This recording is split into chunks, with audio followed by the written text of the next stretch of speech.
Question 11. Environnement. Élaboration d'un atlas de la biodiversité communale de la lagune. Accord de consortium. Je laisse la parole à Marie-Hélène Pellin. Merci. Alors, pour la 4e année consécutive, l'Office français de la biodiversité a donné l'occasion aux communes et intercommunalités de réaliser un diagnostic précis de la biodiversité sur leur territoire pour mieux préserver et valoriser leur patrimoine naturel en leur proposant d'élaborer un atlas de la biodiversité communale. Il s'agit d'une démarche qui permet à une commune de connaître, préserver et valoriser son patrimoine naturel. Les ABC ont pour objectif de sensibiliser et mobiliser les élus à la biodiversité, définir des recommandations de gestion et de valorisation, obtenir une plus grande connaissance de la biodiversité sur un territoire et identifier les enjeux liés et faciliter la prise en compte de la nature lors de la mise en place de politiques locales. Alors, je résume un peu le paragraphe suivant. Ce projet sera porté par 8 communes du bassin de Thau, Marseillan, Metz, Gloupian, Bouzic, Ballaruc-le-Vieux, Ballaruc-les-Bains, Sète et Frontignan, et sera mené en collaboration avec le Centre permanent d'initiative pour l'environnement, CPIE, du bassin de Thau, et les membres de son réseau. Les acteurs du projet, après avoir examiné leurs compétences et leurs moyens respectifs, ont décidé de joindre leurs efforts en vue d'une coopération dans le cadre du projet ABC de la Lagune, chacun agissant dans son intérêt propre et conservant son autonomie, formant ainsi un consortium. La ville de Marseillan a souhaité se porter coordinateur du projet et jouer le rôle d'interlocuteur unique de l'OFB dans la mesure où elle est la seule à contractualiser et signer l'acte attributif de subvention avec l'OFB au nom et pour le compte de l'ensemble des bénéficiaires, c'est-à-dire les communes. Le coordinateur n'est pas autorisé à agir ni à prendre des engagements pour l'une ou l'autre des parties, ni à étendre son rôle au-delà de ce qui est décrit dans le contrat du consortium. Un document de synthèse du projet ABC de la Lagune est joint à la présente délibération. Il est à noter qu'il sera modifié par le rédacteur pour actualiser les représentants de la ville de Metz. Seront proposés Monsieur le maire, Monsieur Thierry Baeza, et moi-même en tant qu'adjointe à l'environnement. Considérant l'engagement de la ville de Metz dans la protection du patrimoine naturel et urbain, considérant que la mise en valeur de la biodiversité par tous constitue une nécessité et contribue à l'amélioration du cadre de vie des habitants et usagers du territoire et à son attractivité, considérant le plan de financement de l'ABC de la Lagune présenté ci-dessous, alors je vous laisse regarder le plan de financement. Je vais juste rappeler que le coût global de l'opération est de 270 000 €, dont une participation de la ville à hauteur de 3 000 €.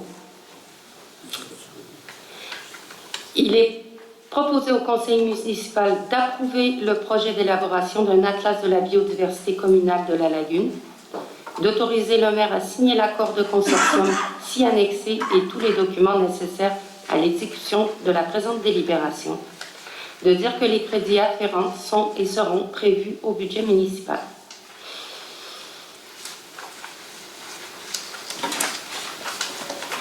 Y a-t-il des questions? Madame Estrada. Monsieur le maire, mesdames et messieurs les élus, c'est avec grand plaisir que nous allons approuver cette délibération autorisant la signature de l'accord de consortium pour la classe de la biodiversité communale de la Lagune. C'est le résultat d'un gros travail auquel j'ai participé en 2021. C'est l'illustration que lorsque les communes se réunissent autour d'un projet cohérent, bien construit, les subventions de l'OFB sont au rendez-vous.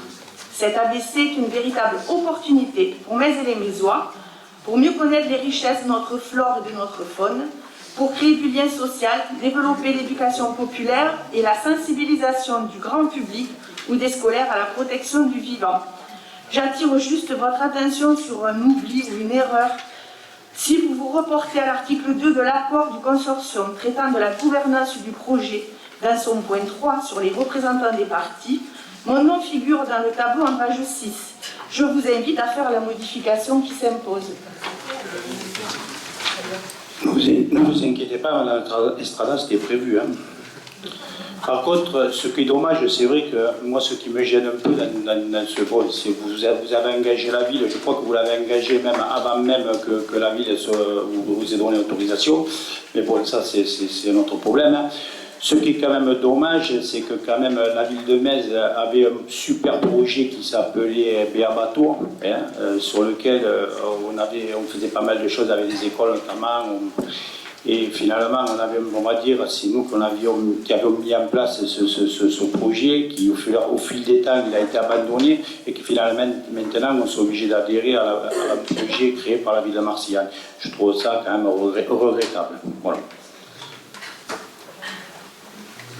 Par contre, excusez-moi, moi j'ai une question, Madame Estrada. Comment ça se fait que la ville de Metz n'a que 2 représentants alors que, par exemple, la commune de Bouziges en a 3, la commune de Marseille en 4, la commune de Ballaruc 4, l'autre Ballaruc-les-Bains aussi 4.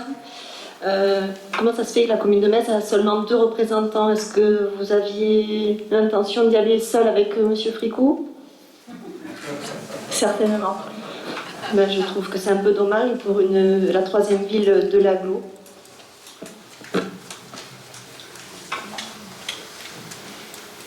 Je peux, monsieur?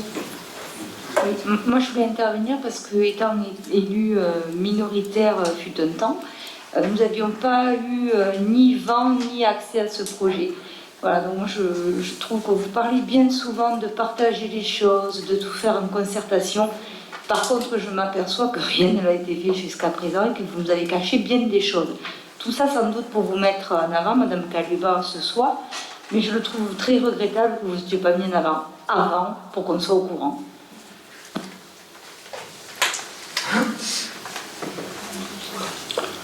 D'autres remarques? Juste une précision, l'engagement financier, il a été cité, mais il y a un engagement en personnel communal aussi, dans le dossier. Donc il y a des sous à donner, c'est 3 000 €, et il y a aussi de la mise à disposition d'un personnel communal pour les actions de communication. Qui est contre? Qui s'abstient? Qui est pour? Merci.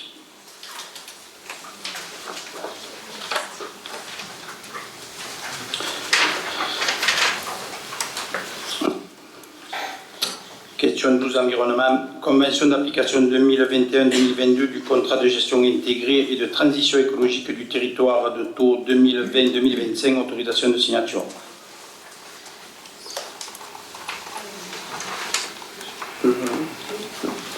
D'accord.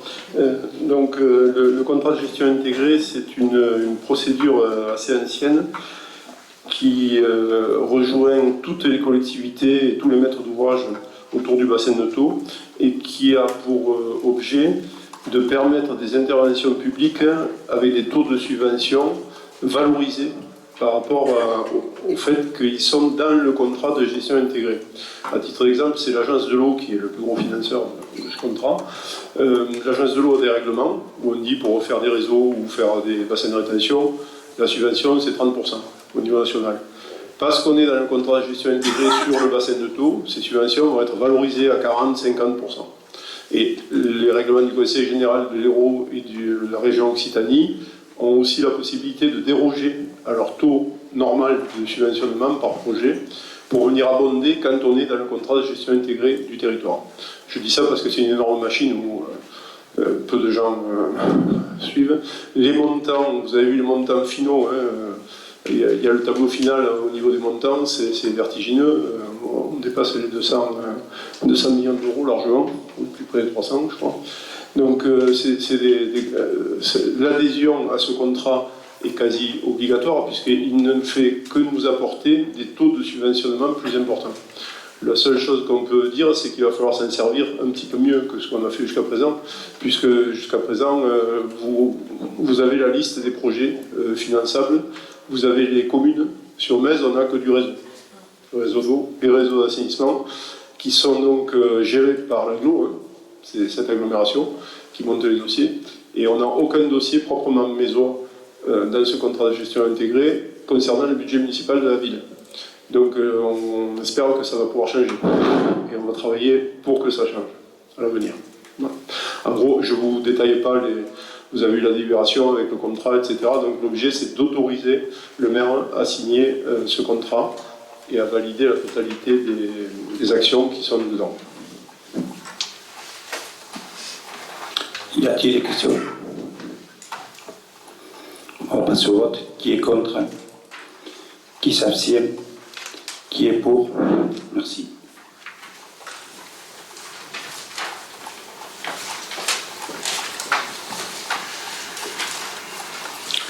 Question 13. Urbanisation. Retrait de la délibération prescrivant la révision du plan local d'urbanisme qui prévoyait l'installation d'un espace aquatique en zone naturelle. Je laisse la parole à M. Dalbigo.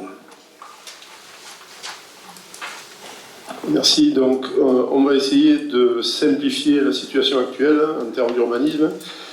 Vous avez eu la délibération avec l'historique des choses qui se sont passées en urbanisme. On peut juste rappeler 2014, vote du SCOT du bassin de Thau, mis en révision en 2017. Ensuite, en 2017, on a sur Metz le vote du PLU, mis en révision, en modification pardon, en 2018, avec une modification numéro 1 de mai 2019. Et on a le 16 juillet 2019 une délibération de mise en révision, donc j'ai bien dit modification en mai 2019, et le 16 juillet 2019, il a été voté une délibération de mise en révision du PLU. Révision, ça veut dire qu'on refait le PLU de A à Z. Alors la justification de cette mise en révision, c'était exactement les mêmes objets que la modification, plus la création d'un centre aquatique dans une zone naturelle, ce qui oblige à faire une révision du PLU. Bon, depuis 2019, 16 juillet 2019, il y a eu le vote, vous avez eu la délibération dans le dossier, il était prévu dans cette délibération tout un tas d'actions, il y a 2 pages, rien n'avait été fait. Suite à cette délibération, on s'est retrouvé dans une configuration avec une modification et une révision. Au mois de juin 2021, il y a une décision du maire qui a désigné un maître d'œuvre pour la modification du PLU. Donc on avait interrogé en conseil le maire en disant « Monsieur le maire, on a une révision, une modification, vous désignez un maître d'œuvre pour la modification, est-ce que vous abandonnez la révision ?» On avait posé la question, on n'avait pas eu de réponse en disant que les deux étaient maintenus en vie. Donc cette situation ne peut pas durer, on a décidé de retirer la procédure de révision, qui en fait ne servait à rien puisqu'elle n'avait pas été menée à bien, elle n'a même pas été engagée, et de revenir donc dans une situation où nous avons simplement la modification du PLU à terminer. Pourquoi retirer? Parce que d'abord, je vous l'ai dit, rien n'a été fait, et ensuite, déclasser une zone naturelle pour mettre un centre aquatique, c'est non. Et ça a été clair. Donc, on a informé les partenaires que sont l'État, le syndicat mixte du bassin de Thau, la DREAL, la DDTM.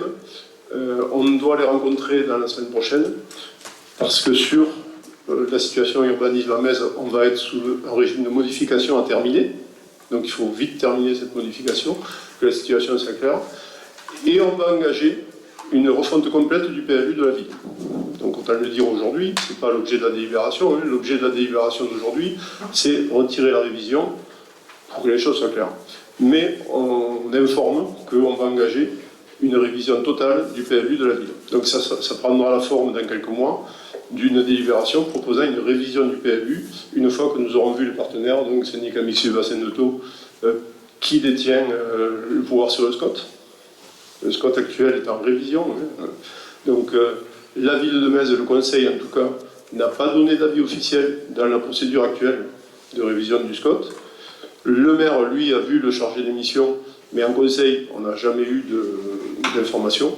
Donc il faut d'abord savoir comment la révision du SCOT se passe, quels vont être ses nouveaux objectifs, son nouveau rythme, quels seront les objectifs assignés par le SCOT à la ville, et que nous allions défendre dans le projet de PLU qu'on vous présentera, les objectifs que l'on souhaite mettre en œuvre sur Metz. Voilà. Donc là, on va simplifier les choses aujourd'hui. On va se retrouver dans une procédure de modification du PLU à finir. Ça éclaircira des choses pour les particuliers, puisque pour les opérateurs, les investisseurs, les choses ne sont pas claires aujourd'hui. Et tout de suite, pour moi, c'est 4 à 5 mois, on va lancer une révision générale du PLU de la ville de Metz. Voilà. Donc ce qui est proposé de voter aujourd'hui, c'est le retrait de la procédure de révision.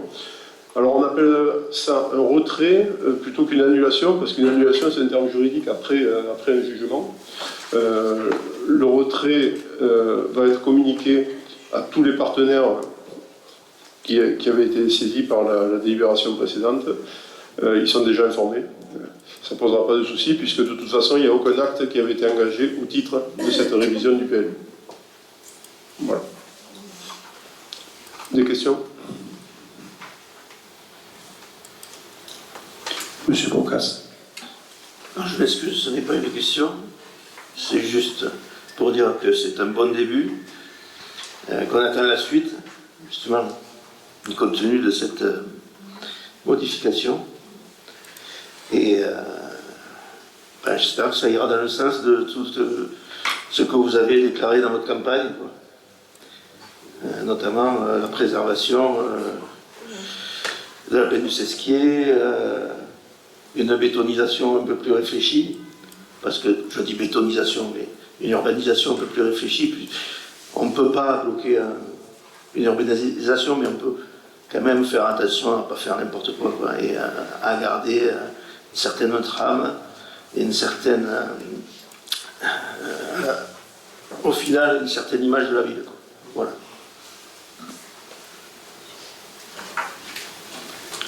Autre remarque? Alors ce que j'aimerais dire aussi, parce que après il va y avoir des raccourcis de fait par rapport à la piscine, c'est que juste après les élections, j'avais rencontré M. Fricot par rapport à la piscine et je lui avais posé la question où en étaient les projets de l'agglo, c'est-à-dire piscine et salle de spectacle, coopérative. Bon, en gros, il n'y avait pas de très grosse avancée avec cet aglopole. La cave coopérative, contrairement à tout ce qui a été dit, il y avait juste une visite du président Comène, mais il n'y a pas eu de suite. Je sais qu'il y avait des groupes de travail, mais il n'y avait aucune avancée.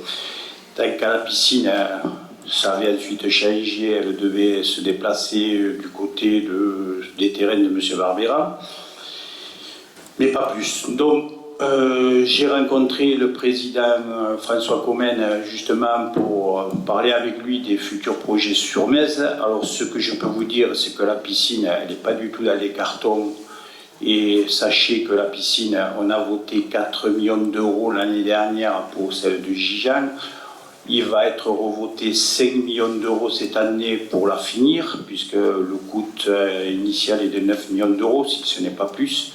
Sachez que Gijan sera rendu, on va dire, 2023. Derrière, normalement, il y a Frontignan. Ce que je peux vous dire, que les finances de l'agglo, en ce moment, il y a eu des réunions pendant que nous, on était en train de voter ici, avec tous les vice-présidents. Ce que je peux vous dire, que le président a fait passer le message qu'il fallait revoir tous les projets un peu à la baisse. Donc, j'ai demandé par contre au président Comène, puisque il faut reconnaître que quand on a fusionné la CCNBT avec la CABT, il nous a été dit que la CCNBT n'avait pas de projet, donc on attaquait ceux de la CABT. Mais le constat est que après 5 ans de fusion, puisque le 12 ça fait 5 ans que nous avons fusionné avec Toaglo, puisque c'est Aglopole maintenant, le constat, excusez-moi, mais on n'a pas fait grand-chose sur Metz. Donc j'ai demandé quand même, on est quand même la 3e ville de l'Aglo, donc il y a un travail qui va être fait sur la cave coopérative, ce qui va passer dans les projets prioritaires, parce que si on attend la piscine, je pense qu'on risque d'attendre, on va dire, la fin de ce mandat, si ce n'est pas l'autre mandat. Donc, il est préférable déjà de tenir quelque chose. Donc, l'agglo va travailler sur le projet de la cave coopérative. tant qu'à la piscine, j'ai fait une proposition, on l'avait vu aussi avec Audrey Imbert et Christophe Morveau du département. Comme vous le savez, il y a une piscine à Vessie qui n'est pas couverte, qui sert finalement que 2 mois dans l'année, c'est-à-dire juillet-août, il sert juste au VVF, et en plus nos scolaires ils vont dessus. Donc j'ai fait une proposition à François Comène de lui dire que ça serait peut-être intéressant et financièrement ça serait bien aussi pour le contribuable, parce que c'est bien beau de faire des piscines, mais derrière, quand on paye les impôts, après on n'est pas content. Donc cette piscine est sur le territoire de l'agglo de Agde, Pézenas, Montagnac. Donc ça serait bien de mutualiser, on va dire, les finances et un peu les aides de tout le monde. Elle est propriété du département, ça serait bien d'attaquer, plutôt de couvrir cette piscine de Bessie. Et dans un premier temps, ça permettrait à la population d'aller à Bessie. Ça comprendrait aussi la population de Montagnac, Saint-Pagor, Saint-Paul-de-Mauchien, Villeverac, Loupian et bien sûr Metz. Voilà les propositions qui ont été faites. Autre projet qui avait été annoncé, la grande liaison étang-Palace-Sesquier. Il s'est avéré qu'un beau jour, il est arrivé sur notre bureau, finalement, une liaison qui part de la piste cyclable le long du Palace et qui arrive sur la route départementale. Une liaison, une piste cyclable finalement qui débouchait de la piste cyclable départementale et qui arrivait sur la départementale. Donc j'ai posé aussi la question à M. Fricoup quel était le but de cette liaison. Alors au départ on devait passer sous le pont et arriver au camping, mais bon il s'avère qu'on ne peut pas y passer, donc il y avait une traversée qui devait se faire à Jeep. Sincèrement, je ne prendrai jamais le risque de faire une piste cyclable le long du Palace, en plus dans une zone naturelle 2000, et qui arrive sur une départementale. Donc, nous avons écrit au syndicat mixte pour abandonner ce projet-là. Nous allons discuter à l'équipe. Nous préférons faire la liaison nord, c'est-à-dire piste cyclable du département à la Calandrette. Déjà, ça permettrait aux enfants de la Calandrette et les garderies de venir en vélo et de venir rejoindre le réseau piste cyclable. Et en contrepartie, on a demandé au syndicat mixte avec l'agglo, puisque c'était dans les cartons, mais encore une fois, ça a disparu suite aux décisions budgétaires quand il a fallu arbitrer, et l'arbitrage, on demandait à ce qu'ils refassent la passerelle du Palace, qui, même si elle a été, on va dire, enragée, elle est très dangereuse. Et on a demandé à ce que l'agglo remette en état, que mette une passerelle neuve, et ça permettrait de partir du camping et rejoindre la piste cyclable sans pour autant traverser une zone naturelle, une zone naturelle 2000.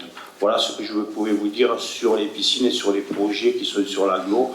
Et voilà pourquoi, en même temps, on enlève cette piscine du Sesquier. Voilà, merci.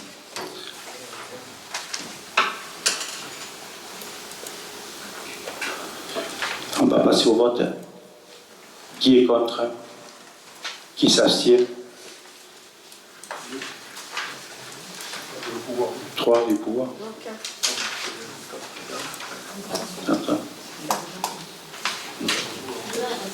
6. Qui est pour?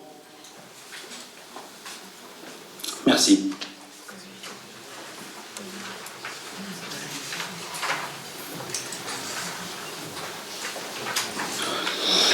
Question numéro 14. Urbanisme, opération rénovation de façade, centre ancien, convention portant sur le nouveau règlement d'attribution des aides publiques.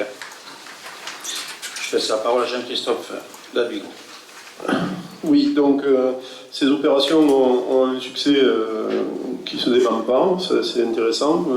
Il faudrait peut-être meilleur com, à mon avis, pour essayer d'inciter les gens quand on attaque une rue, pour avoir visité certaines rues où on est intervenu sur des façades qui étaient vraiment à la limite du potable, quoi.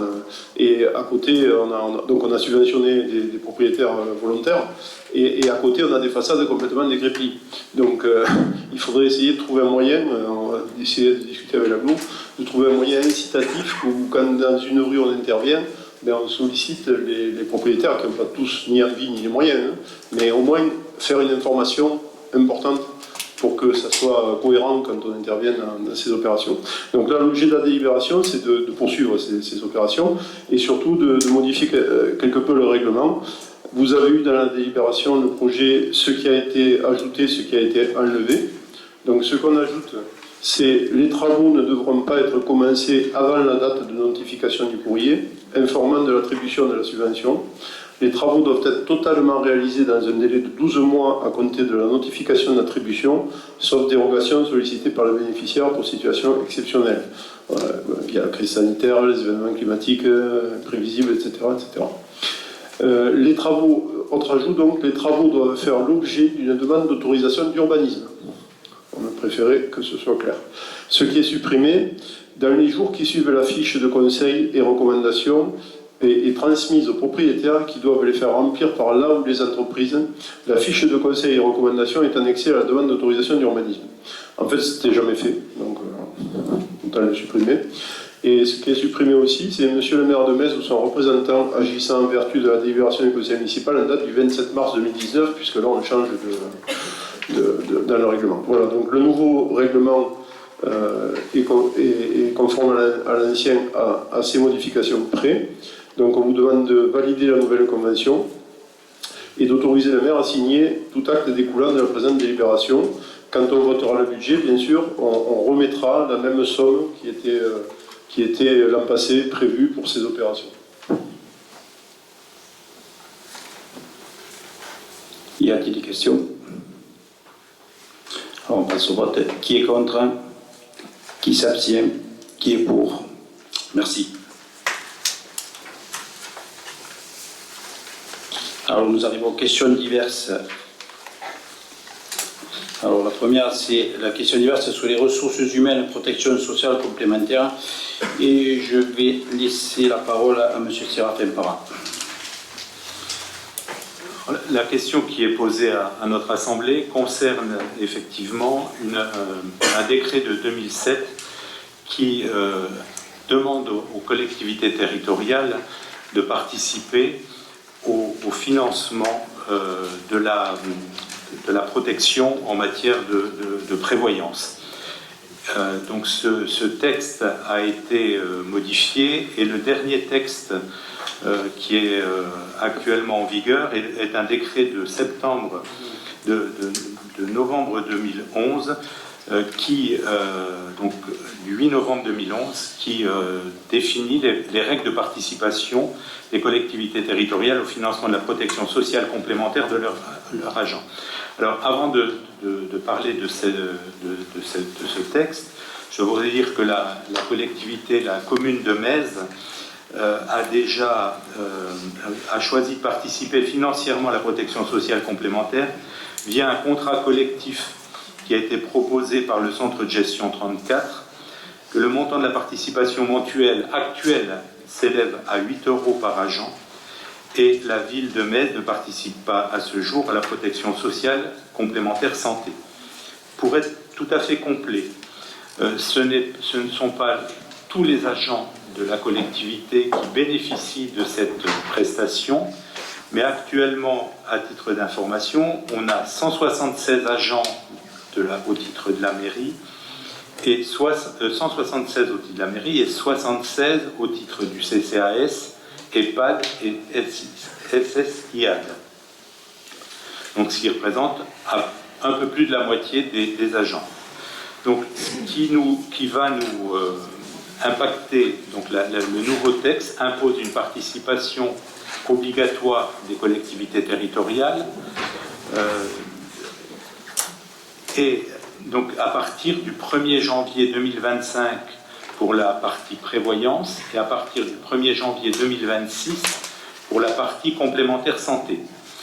Donc les collectivités ont l'obligation dans le courant de l'année avant de l'année 2022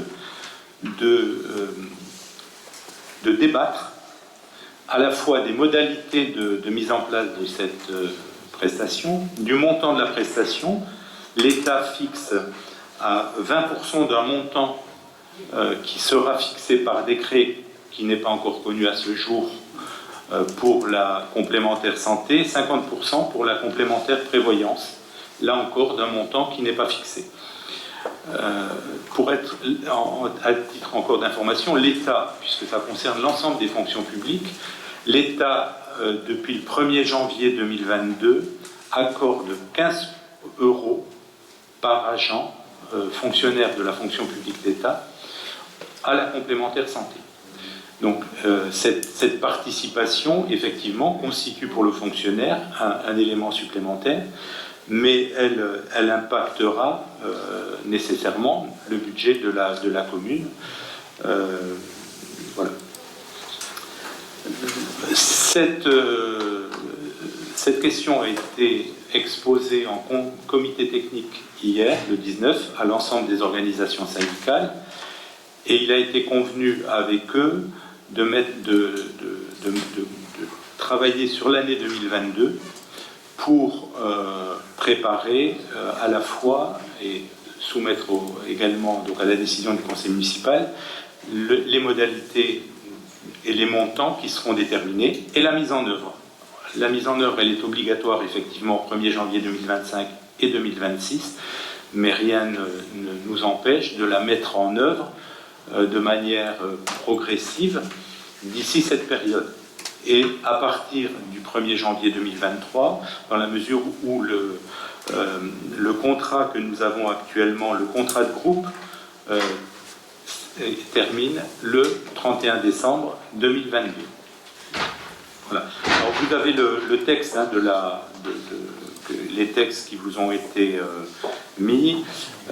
On a déjà donc la mutuelle, la MNT qui a, en fait, on a deux possibilités. Un, c'est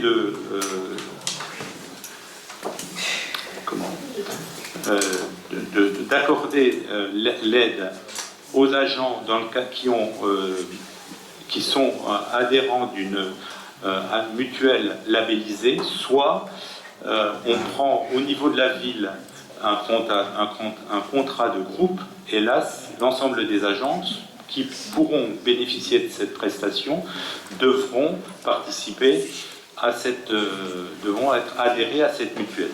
Alors, en tout cas, les chiffres que j'ai demandés et qui m'ont été donnés concernant la participation actuelle montrent la nécessité d'une information complète de l'ensemble des personnels.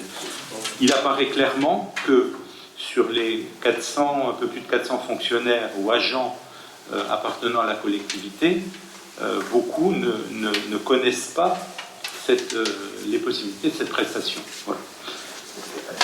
Je vous donne à titre là aussi d'information sur la prestation actuellement des 8 € au budget communal constitue 23 000 € sur l'année, voilà, de participation.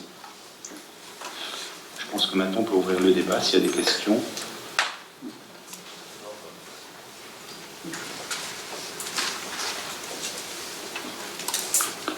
Il y a des questions, il y a des remarques.